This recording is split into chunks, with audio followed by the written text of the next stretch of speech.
Back with you here on In Focus. The South African Policing Union has praised its members for their response to the country's worsening crime levels. SAPU says officers have appropriately responded to the rising extortion cases, particularly in the Eastern Cape. The union spokesperson, Lesiba Thobakgale, joins me now for more on that conversation. Lesiba, good to have you, and thank you very much for your time. What is your view on how firstly, extortion cases have risen in recent months, but also the question of underreporting that the police commissioner is raising?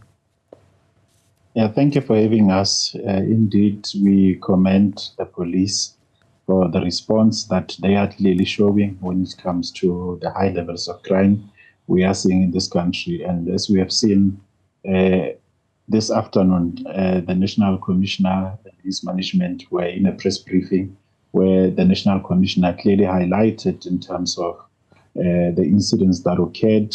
And we are just indeed disturbed by the fact that the NIO members who are then there in Umtata, they got to be followed by suspects who then exchange fire with the police right at their base. That on its own is really telling us that those criminals, indeed, they really have no fear and they really do not have any regard for the law on its own. So they didn't even stop there. Even on Friday, they followed one of the members. But we really, as a union, commend the response of our members there in regards to those two incidents and also the successes that they have made there. And it is not only across the Eastern Cape, even going to KwaZulu-Natal and also the Western Cape and also Mpumalanga, the last incident, the other one that occurred in Gauteng, where the police indeed responded accordingly.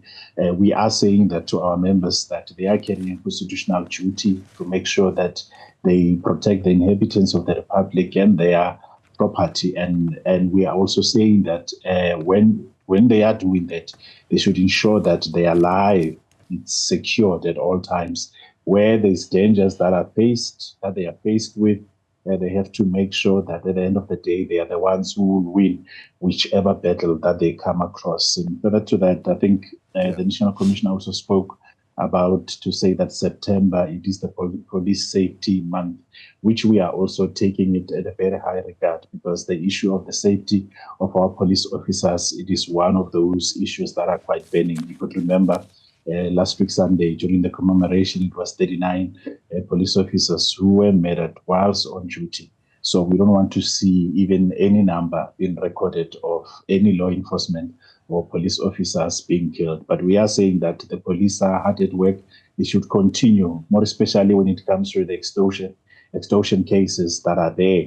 They need to really decisively deal with all of those criminals, because our communities cannot be held under siege by criminals, by criminal activities.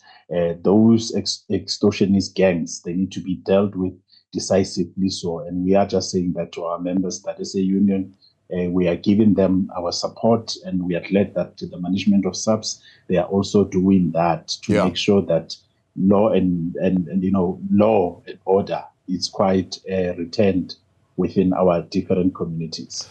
So, I mean, you mentioned there the whole brazenness of how criminals are now behaving. Of course, we know, based on the statistics of the first quarter, that there is a new high as far as serious crimes are concerned. Do we need to be worried about this degree of brazenness, criminals becoming more dangerous, and they don't seem to have a problem now resorting to violence? Yeah, to ourselves, it is worrisome. I think we have mentioned that even in our press statement, indeed, that it is worrisome that those criminals, they even have the audacity to go and follow our members to where they are living, and then fortunately, our members, when they got attacked, they clearly responded accordingly. But to us, we are just worried about that audacity that these criminals are having, to say that they do not care where they are following police officers.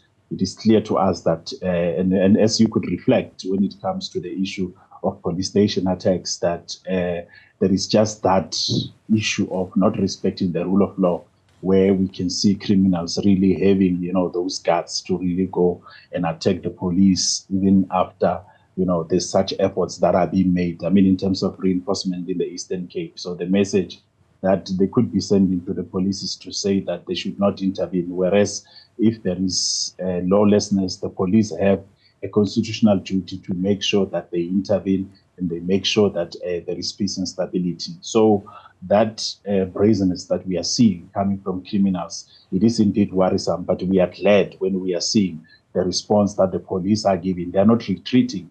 And remember, the police will not retreat. At the end of the day, we need to see law and order prevailing, even in places like Umtata, as we have seen that, the communities are really held under siege there. And it is the police who would indeed be able to free them from such criminal elements. So when crimes now become, or criminals become so brazen, what does it call for policing in terms of the strategy? I mean, do you still follow the same strategy? Is there something that needs to change in how you conduct your policing? Remember, we are in the democratic dispensation where we have the South African police services incomparable to what it was as the South African police force prior to 1994. And now it is the one that really includes the involvement of communities, which indeed the issues of human rights and so on are indeed respected.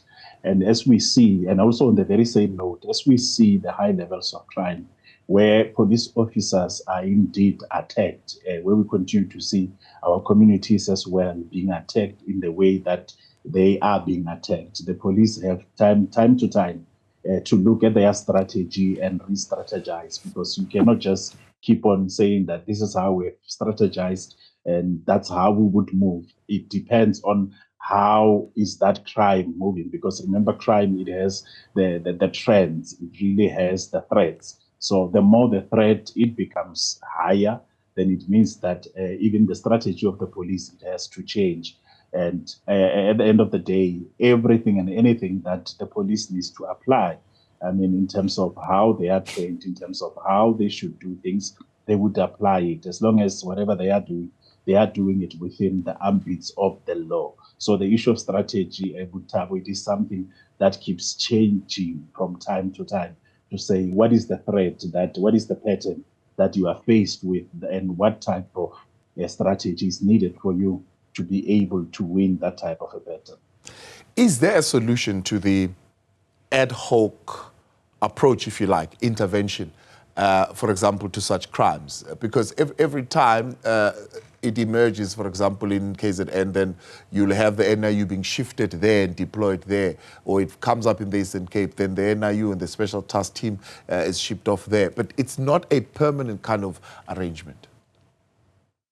Yeah, there is an issue, more especially when it comes to the types of crime patterns that we see across the country, and more especially to the critical issue you are raising about solutions to say really what needs to be done. And you could clearly remember our position as an organization to say we need to have the re-establishment of specialized units, which clearly would follow, like your firearms unit, because in this type of crimes that we are talking about, firearms are the ones that are the main weapon that is clearly being used. I mean, even during the crime statistics, we have seen so many types of murders that where a firearm was utilized. So that clearly informs us that we need permanent solutions, not only to have a temporary strategy to say, okay, now we're in Umtata, we are focusing temporarily, upon what is happening in Umtata. So we really need to have a permanent solution. I think that has been something that we're echoing for the longest time.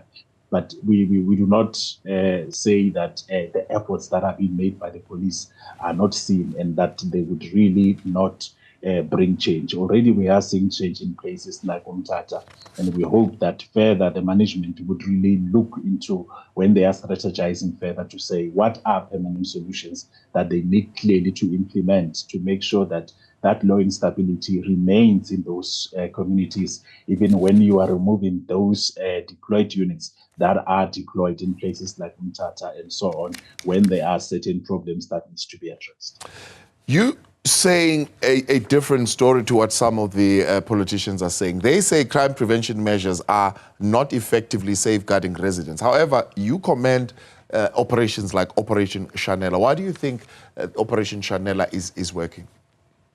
It is working because remember, the first thing to do with crime is crime prevention. And how do you do crime prevention? By improving your visibility, doing the types of stop and searches, doing those roadblocks, any effort that has to deal with crime prevention. And those very same efforts are the ones that then, when one goes deeper into them, when they stop vehicles, they happen to come across the wanted suspect and so on. So we are commending that type of an operation because it is bringing changes. Those types of arrests that were indeed the numbers that were confirmed by the National Commissioner, those are higher numbers, which if it wasn't through the Operation Chanella that was indeed implemented across the country, maybe those very same arrests, we don't think they would have been achieved. So it is increasing the police visibility, and it is also directional in terms of other types of arrests that needs to be effected. So that is why we are giving it, we gave it an opportunity, and we saw the results thereof, because having around 186,000 arrests, that also is really suggesting to us that the operation itself, it really yielded results. The type of firearms, the type of ammunition, wanted suspects who got to be arrested through that operation, indeed has brought something. And indeed, we need to give credit where it is due, not to sit on the other side and criticize us when no one is coming with any solutions that needs to assist. From our side, we have seen that operation assisting, and that is why we are saying that any effort that the police are implementing in order to make sure they deal with high levels of crime, we will welcome it as an organization, because we need to join hands and not leave our police alone. That's why the role of Community Policing Forum, it is also important. We need to have that in play as well, because the police alone cannot be able to fight these high levels of crime. We need to hold hands. But any effort that is being made, any collaboration that is being made to fight crime, we will always welcome it as a South African Policing Union. Lesiba Thobakgale, I appreciate your time as always. Thank you very much for coming on, speaking on behalf of the South African Policing Union, their national spokesperson there, Lesiba.